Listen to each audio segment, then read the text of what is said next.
Okay, yo, yo, yo, it's a good thing. It's a good day. I'm on OBS Studio. Couldn't be happier. Welcome to Etsy Shenanigans episode. What do I have? I think I have a 26, 27, and 28 brings it up today. This is your host, Beauty Bubble, yes. And all month long, we have been going live every day in May, catching up, of course, on a couple of days. Not so much because it was the holiday or anything like that. It just seemed, well, I got the news kind of late, and then there's just a lot of other things going on. We had some FTX news. Uh, there were some other kind of headline news that took me away, but I am here to catch up and I hope to touch on a few things that will make it worth your while. One is that we'll get right to the Etsy Inc. stock price quote and news, and we closed at $61.07, up modestly 0.74, just eked out under a point. However, in after hours, we've lost 0.11% or 7 cents and are now at an even 61. When I looked at CNBC has seemed to find it necessary once again to put out another video, a watch now video. I do have to grab the transcript, which I plan on doing because I believe it should be over at their CNBC channel on YouTube. So we'll give that a good go. But the headline is Etsy boomed during the pandemic, but now it's at a crossroads. Here's why. So they're doing it again. They're doing it again, man. They're putting the Etsy in the headlines once again. And let me see. That is a headline. So I want to make sure we get that right. That is a headline. All right. So let's run over to the CNBC YouTube channel and see if we can grab the transcript,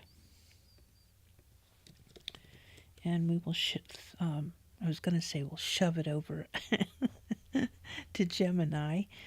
First we'll plunk it down to medium and see if it's worth doing. And I assume the filter was today, and it looks as though it has not been added to the CNBC lineup. And what are they calling it again? Etsy boomed. Ooh.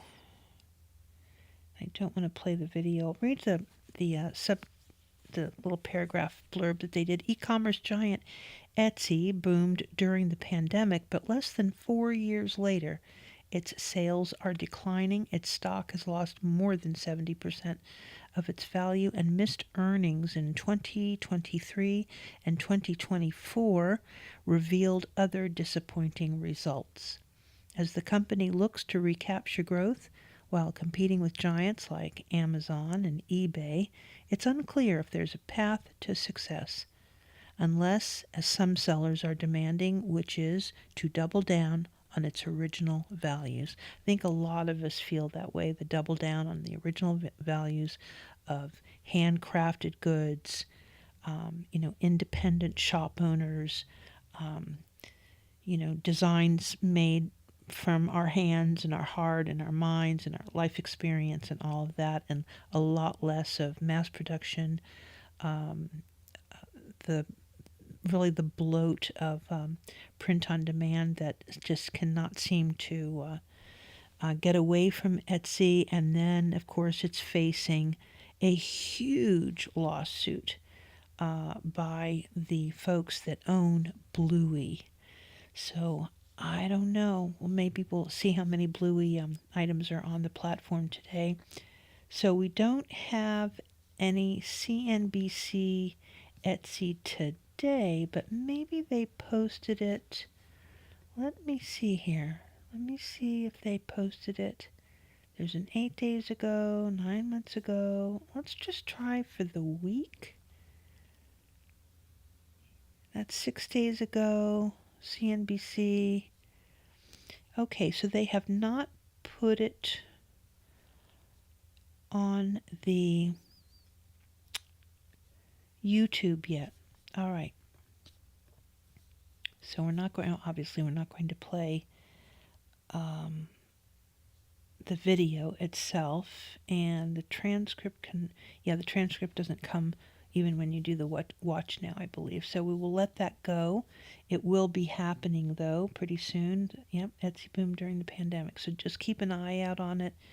Our eye out for it. If you want to run over to CNBC, do so. But what I will be doing is grabbing the transcript when it does go live over at YouTube, take it to Medium, see what we've really got going on there, and shoving it over to Gemini to put in some sort of sense, calmer sense as to sentiment and, is this a short play? What in the world is CNBC up to with all this continued negative headlines for Etsy? Okay, so that's that. Now for the big news, which is what we're talking about today. Opening up a shop. Hey, Preppy Girl 77. What? Preppy Girl 77, how are you doing? Opening a shop. Well, we did it. And what I want to start off with is that if you watch a few good videos and you've had any kind of, having to organize where certain things have to be asked and answered, and that you don't get put off by one thing or another, you just keep answering the questions. Obviously, there's some tips about what questions you can kind of jump over if you prefer, and then you can go back once you get approved, and you can go back and change things up. So let me talk to you about from the beginning. Number one, I have been doing research and a tremendous amount of instruction from Gemini to open up a shop.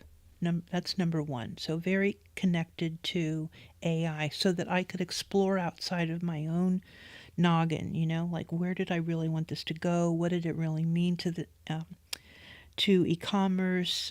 Was there something valid there? All of these kinds of questions that I had about where e-commerce stood. And storytelling, because I'm a horrible storyteller. And I wanted to be able to craft something that I could go into and have enough, like basically kind of writing my own storybook about what the shop would be all about, and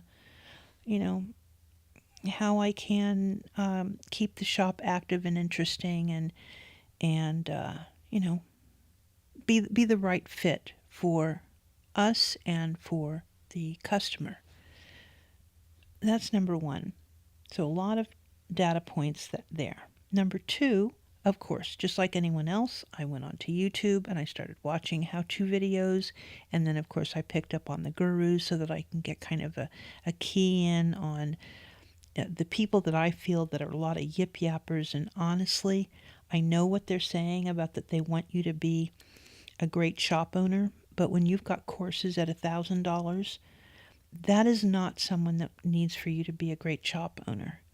That is someone that has an intention, and their drive to teach is much greater than their drive to run their own Etsy shop. So there's some mixed signals there. Then, of course, my work every day, which is in the market, which was to understand, go through at least 2 cycles of earnings, get an idea, watch the language of the CEO. Hopefully, although it's kind of a negative thing, is to see some turnover with the C-suite, which I did see, and go through more news cycles, which is part of what I talk about a lot. Don't this whole give yourself enough room to adjust your own way of thinking, your own fairyland, we'll put it that way. Right? You just own your own ideas. You have to kind of ease into this. And imagine if it was a brick and mortar, and all of the steps that you would have to go to and through before you're be even given the keys, let alone construct the interior and do all your visual marketing and all of that. So that was kind of the approach.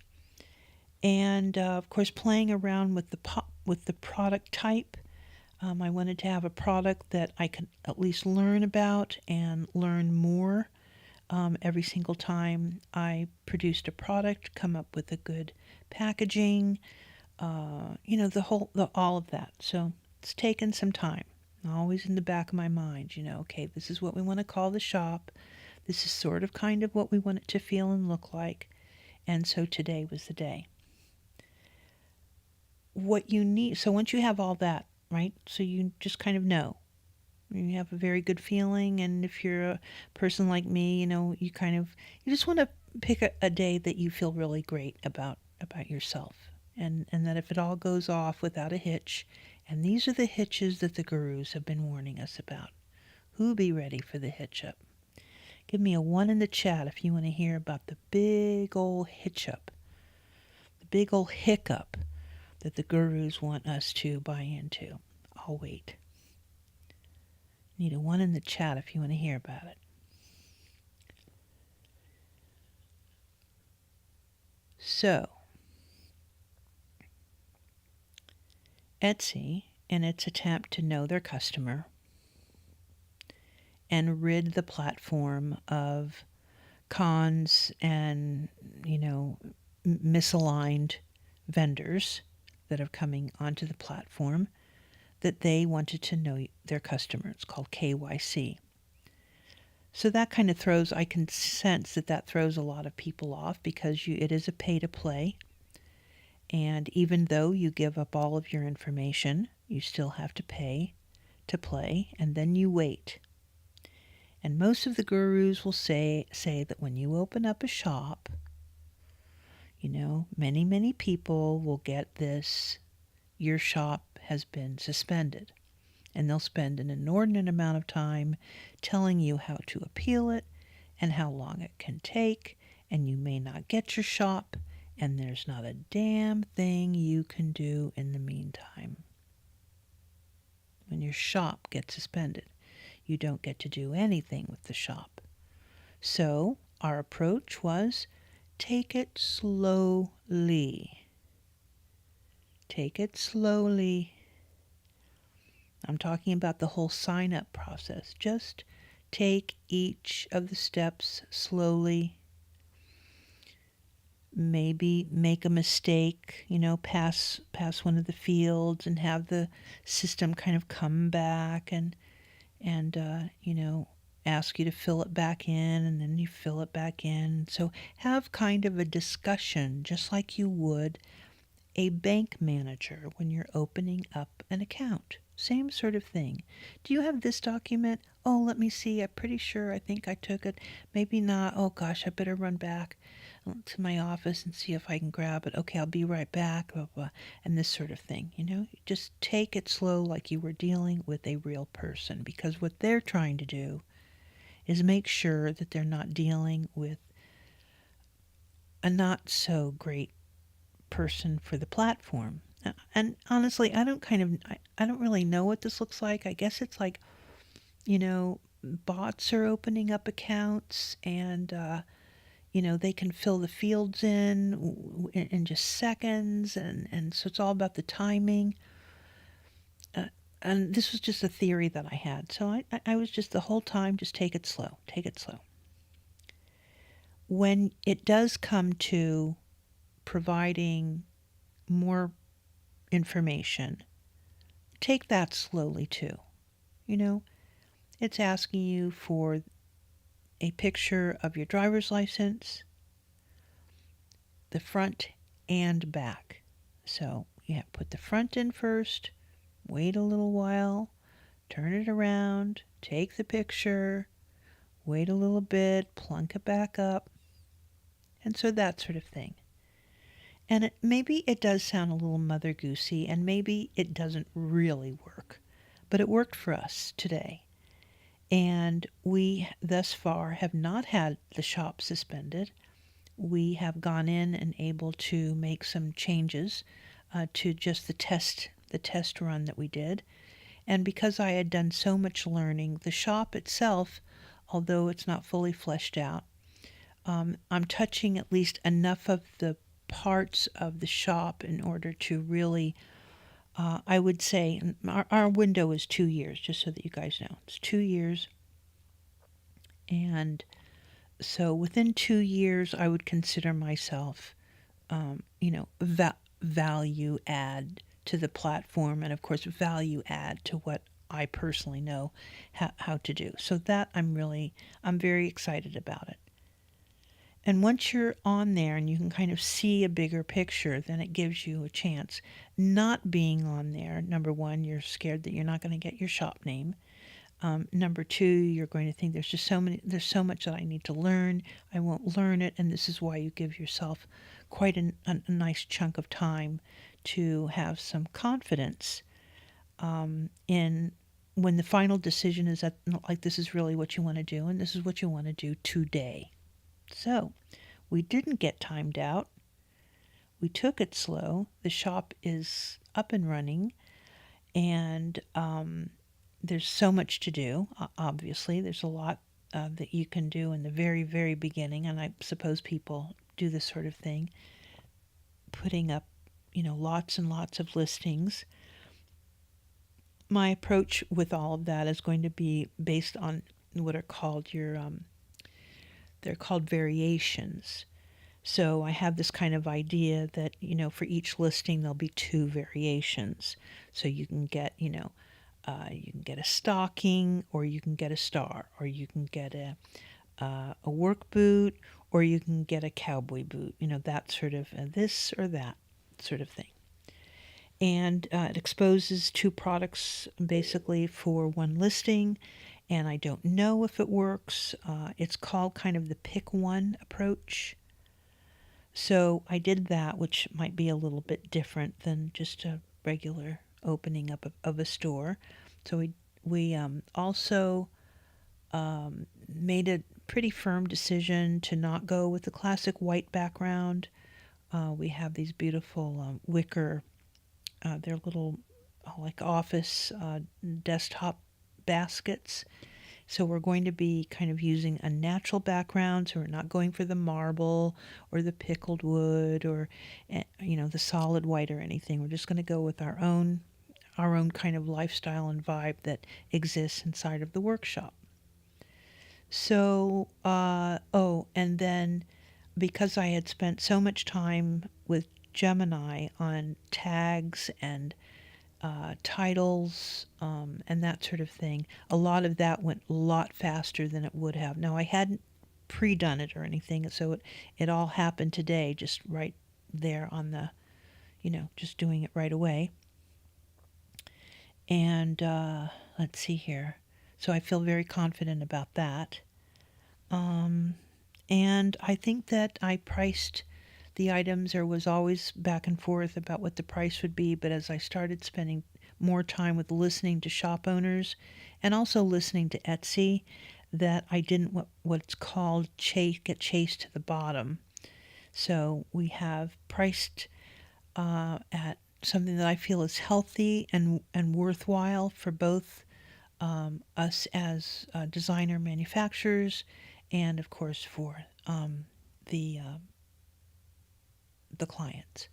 So yeah, I feel really, really good about it. What I'm more excited, of course, is how do you actually get in there and really begin to enrich the experience for your customer.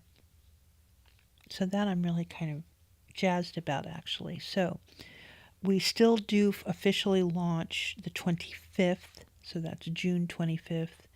So if we do the go live every day in June, then there'll be more talking and more sharing about the actual physical shop and so forth as that goes down and around. I did put out a Facebook post about why in the world would we launch a shop when Etsy is 70% down. And I gave some good reasons. One is that you have time to relax. You have time to learn and kind of model, maybe pivot, look and see what feels right to you, maybe get some feedback from clients, and so forth and so on like that. So it's actually for us is a perfect time to be on that very low end of price, just a little bit more relaxing that way. This is my thinking about it anyway. Let's see, what else can I tell you about the shop? Thank goodness Canva has this wonderful glow up that I was able to get in on. I'm one of the first million people that get to go in and use their new features. So we did do the banner on Canva. I'm very happy about it. We will kind of probably remodel the colors, but as I said, the whole idea is to make sure that has the same feeling as the workshop or the studio does. You know, it has all of those things that I can absolutely 100% live behind, and have it not be too crazy, with whether it's, you know, minimalist style or it's funky style or what have you. So we're using all of the best things that we can get from over at Canva. So got our shop icon up, which is a piece of the banner, of the big banner, and that looks good. The colors are a little unusual, which I personally enjoy. And yeah, we're probably about, you know, when you look at it in your very first day when you're putting the shop up, if you don't jam it full of items, which we did not do, then there's quite a bit to work on. So we will do that as time goes on from now until June 25th. And then June 25th, everyone should be looking at basically, you know, the whole, the shop as a whole unit, whether we put up, you know, 25 items at a time, and because there's variations, that would be 50 items. So I think that's a healthy enough shop. I don't think we're going to be going for 100 items and that sort of thing. I don't think it's necessary for our product line.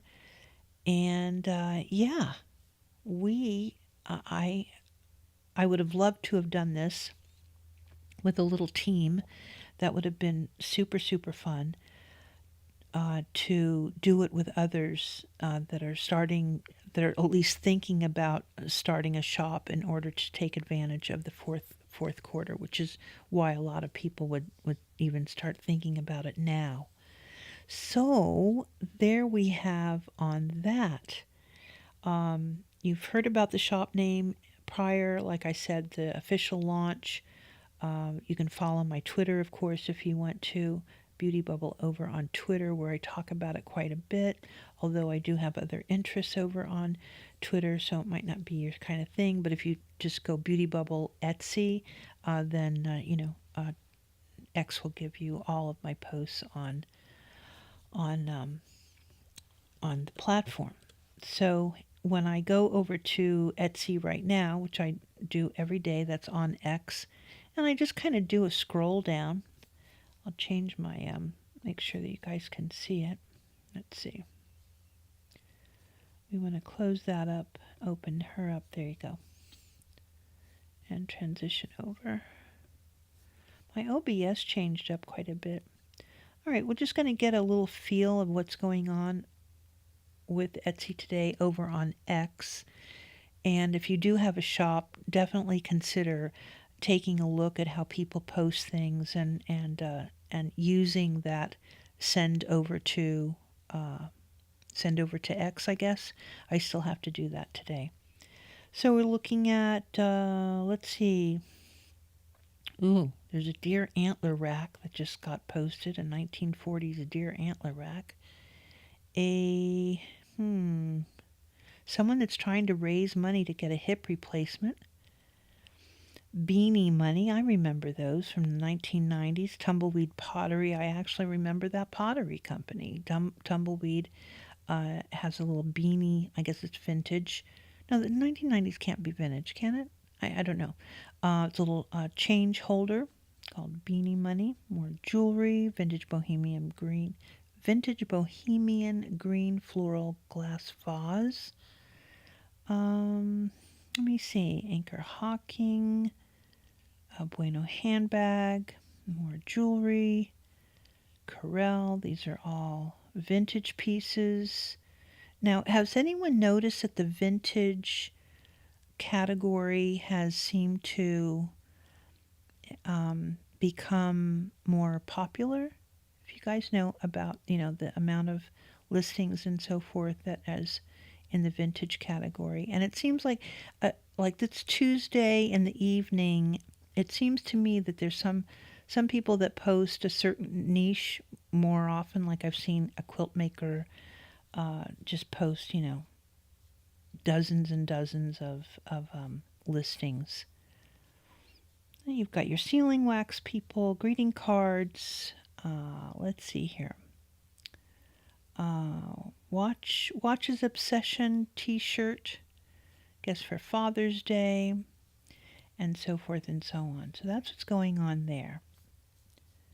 All right, so how long? Oh, 26 minutes. We've done a double up, so I should probably get going because we'll be live again tomorrow.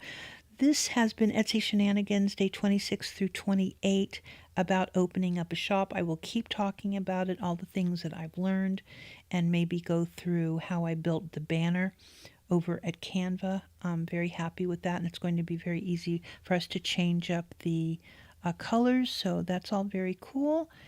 And let me see. This is yeah, we did good, and thank you so much to Preppy77. If it's not 77 with an exclamation point, and I think that we had a couple of other people eke on over. I do appreciate it so much. Come on back now, as they say. Shall we get back together soon? And let me see. Yeah, I'll talk to you tomorrow. Bye-bye now.